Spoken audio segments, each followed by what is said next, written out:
What's going on, guys? Welcome back to the channel. We've got the Rlaarlo AK917 on the bench here today, and you might want to stick around if you've broken a CVD axle, because I'm going to show you how to fix it. We're going to be able to use the 16889 CVD axles from the 1/16 scale HBX RC truck. I've got one here. I had some upgraded parts, done a lot of work with HBX, and I've got a bunch of spare parts. So I've got one of their upgraded CVD axles here, and we're going to make it work with the 917 here, so stick around. Alright guys, so the 917 here, I've been struggling a bit. My last time out with it, if you saw my last video, I had a pretty bad crash with it. We took out one of the front hubs. I was able to repair that, 3D print a new one. That was great, but unfortunately I did snap a CVD axle, and that pretty much sidelined me here. Now, I've been seeing online that some of the guys are saying the ones from the 16889 are very close, and the dog bones actually for the rear are an actual direct fit. We can swap them right out. But the CVD axles, I tried it. They're not a direct fit, but I do have a way to make them work. And we're going to have to combine the shaft here from the 16889 and then the front from the 917 to make it work. And I'm going to show you how that's done. I've already done it. You can see in here, guys, that I've already got the 16889 CVD axle, and I've taken it out, had a bit of a test run with it too to see if it was going to hold up. And it sure did, and I do what I do best, guys. I crash. So we had a couple pretty bad crashes. Not only did the CVD axle hold up, but I'm very happy with the 3D printed front hub there. That held up just great.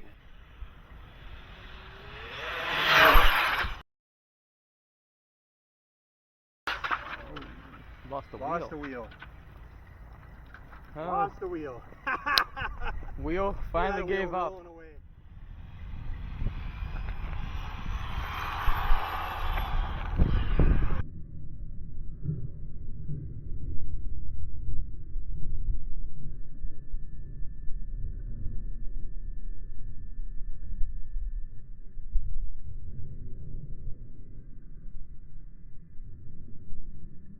Yeah, they're no good. They're wipe out. No damage though. Just a few scars. Oh shit! Go, go, go, go! There's a car coming! Run! Go!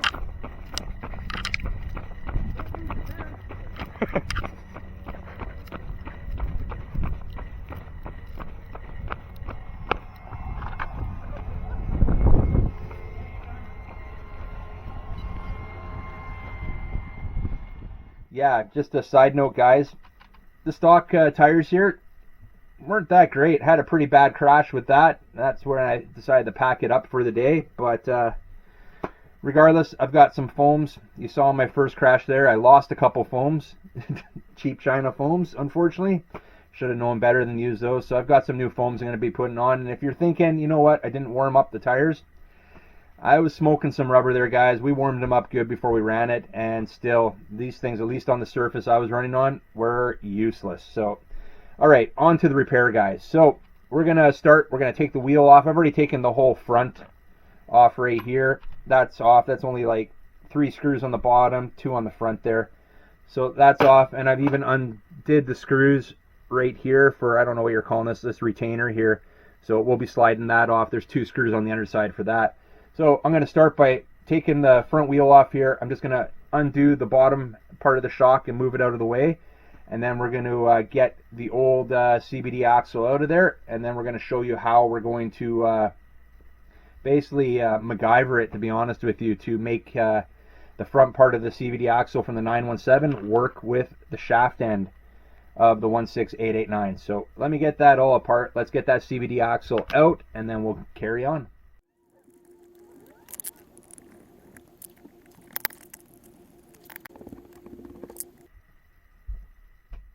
Alright guys, so I've got the CVD axle removed from the 917. It is marked 54 millimeter. Now the one from the 16889, it is definitely longer, and it's not going to be compatible with the hub. So I'm going to just quickly measure them here, see how much longer it is. So we're roughly, total length, roughly 76.65 millimeters on the Rlaarlo. And on the 16889, we're roughly 81 mil. So about 5 mil roughly difference in length. Now, what we need to do is we need to remove the front part from each. Now you can see this one's clearly fine. I'm only doing this not only to show you guys, but I want both sides to be set up the same. So this is quite easy to remove. There's a little spring around it. We just need a little pick or something.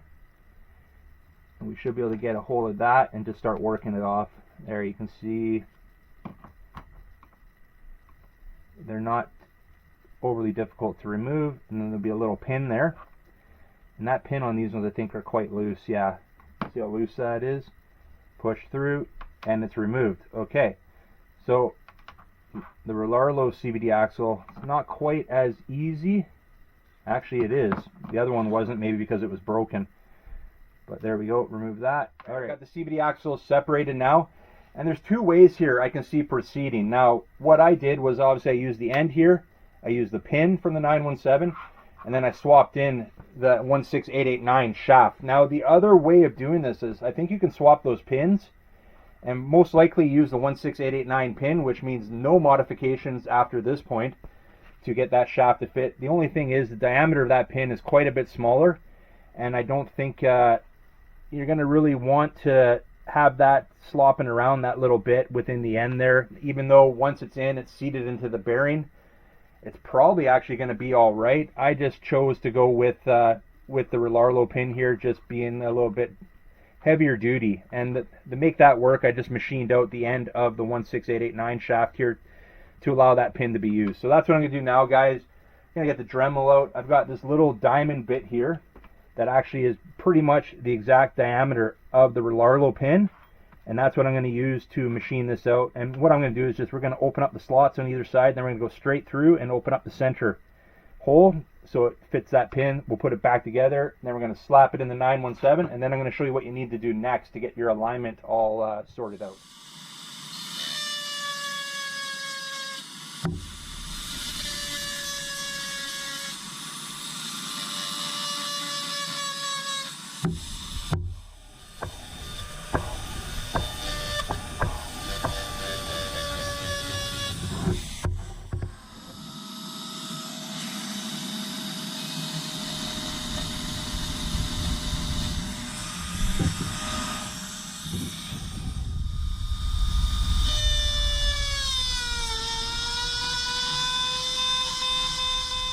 Alright, all machined out now, guys. Use that little diamond bit that I showed you. We just slotted out the sides here bigger, and then that center hole right down the center, we open that up as well. Now the Rlaarlo pin should be able to fit in there free moving, so that way when you're flexing, right, that pin can stay stationary. So now we got to get it all back together, and that's pretty easy. Just line it up, and you're just going to stick that pin through.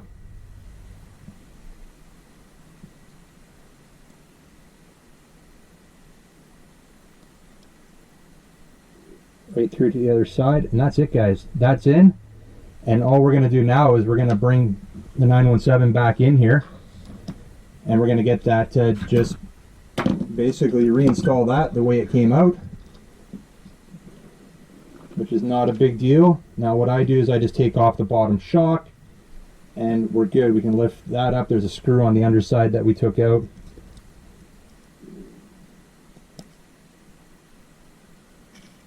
Now it could be a bit tricky to get it in there, but once you got it seated past that back bearing, you're good. And now here's where the tricky part comes up. So I'll get it back together like this, but we're going to have an issue. And the issue is, we'll show you. What I'll do, guys, at this point, I'm going to put the bottom screw back in. I'll put the shock back on. I'm going to put the wheel back on. And I'm going to show you what the issue here is with this. We're going to have an alignment issue now. That it's not too bad to solve, but it does take a little bit of work. But it's really much easier than what we just did, getting that 16889 shaft to work here. So let me get it back together. We'll show you what the issue is there, and then we're going to pull it back apart, and we're going to fix that. All right, we've got the 16889 CVD axle installed on the other side now to match the previous side I did.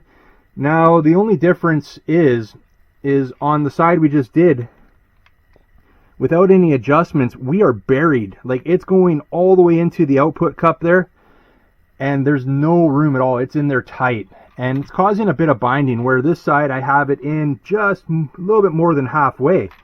And what I did for that, guys, is first of all, I adjusted the top. Now that's the only adjustment on this front end, really, is we can take the machine screw out from the top here and move it over. So that's what I'm going to do now. That'll be step one, is we're going to use that little 1.5 millimeter. I'm just going to pull that machine screw out, and we're going to adjust the top over, because I do want to create a little bit of space there. These are long machine screws.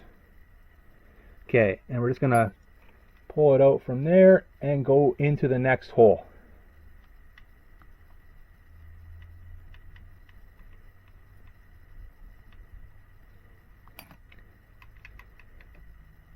Now that doesn't solve our issues yet though.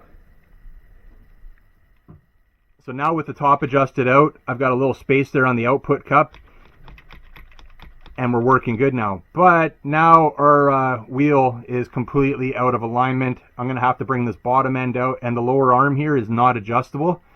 But I can show you what I did to actually create some space there, adjust that so we can get it matching the other side here.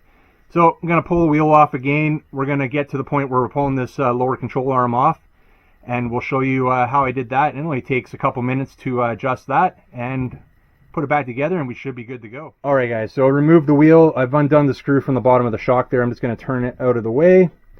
I've undone the screw from the front hub here, so that's good. Now we're just going to remove this front little retainer, get that out of the way, and then we can slide off the lower control arm.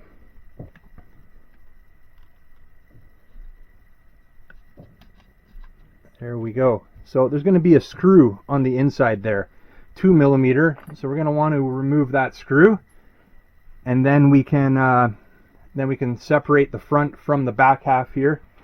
So we're going to get that screw removed. There we go.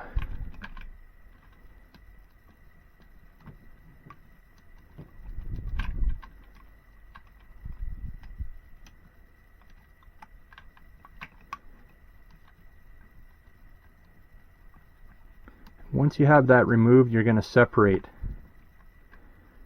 And this was a bit of trial and error with the other side there. There we go. So you can see where it's screwed in there, right? And I'm just going to knock that screw out, because I'm going to be putting a different screw in there. Let's push that screw right through. There we go. So now to space that out, we're going to have to put a little spacer in there. And what I did was, I was trying a few things. I was trying a combination of nuts here, but what I ended up using was a little Hot Wheel here that I found. Now, you don't need to use that. You just need to have whatever to fit in there. But the spacing I used that seemed to work good for me. Where are we at? 4.14 millimeters. So we're going to take the 4 millimeter spacer, we're going to drop it in there. Happens to be a Hot Wheel. Got my machine screw, that's about, this one happens to be about 3 millimeters longer than the old one. Drop that in the back. We're going to slide the front piece back in, and then we're going to screw it together.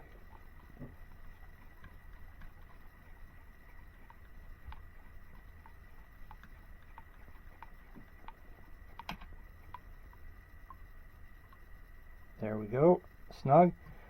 All right, so that's back together, and then we're just going to put this all back together the way we took it apart. Get the tire back on there, and then we'll check our alignment from there, guys. So I'll get this back together, and then we'll all right, guys, I've got it all put back together now. You can see there's no binding there. We've got lots of room now.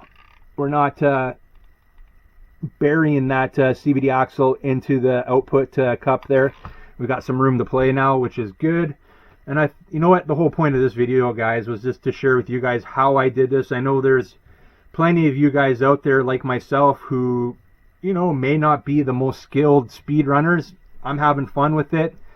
I seem to crash more than than I care to, but it is what it is, right? Parts are going to break. Unfortunately, parts being, we have to order them direct from China, and the shipping's been a bit slow. Like I said, I've ordered mine over a week ago and still don't have confirmation of shipping. I know many of you guys have ordered parts months ago and still don't have your parts yet. So this might be a temporary solution, maybe a permanent solution, but it's a solution at least to get you out and running again. And I hope this helps some of you guys. I'm going to leave links to the CVD axles in the description below. And I'm also going to leave links to the dog bones, which other guys have confirmed that the dog bones from the 16889 for the rear end are actual direct fit as well. So let's leave it at that, guys. If you like this video, make sure you hit a big thumbs up. New to the channel, don't forget to hit that subscribe button before you head out. And if you have any other ideas or any other spare parts that are easy to get that will work with the 917 here, let me know in the comments, guys. I'm sure I'm going to be crashing more and I'm going to be having to do some more repairs, but at least now with the CVD axles, if I wreck these ones, I can get them the next day off Amazon and continue on. So have a great day, guys, and we'll see you on the next one. See ya.